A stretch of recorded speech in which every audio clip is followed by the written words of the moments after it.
somebody's either on meds and they're coming off for your, recommendations and the things that you've shared today, or they are maybe being encouraged to go on a med that they don't want to go on. So they're trying to avoid them. What are some things that you have found that do make a difference that aren't pharmaceutical based?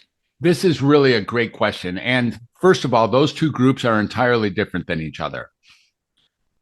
People think they're really similar, and they would both need the undoctor. I'm called the undoctor. I undiagnose, unmedicate, and then undoctrinate people.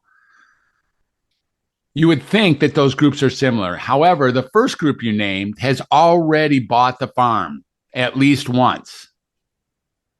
They, whatever trepidation they had about moving into the pharmacological field, they have already overcome, and they have decided that there's something at least wrong enough with them to support taking medicine every day.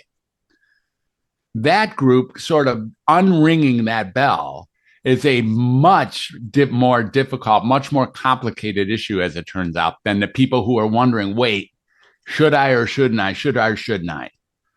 That group who has not rung the bell yet is completely available to learn about other alternatives, because they're sitting out there at the entrance door wondering whether they should enter the room.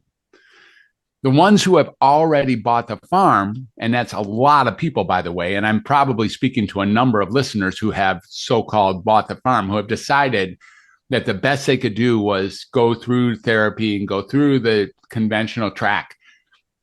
And many people have been prescribed medicine and are taking it. And they may, in fact, believe, like we've already said, that it's helped. Again, enter the mosquito analogy. And, we start looking at that. What is some things that can assist people that is even better than the medication regimen, than the status quo medication treatment protocol?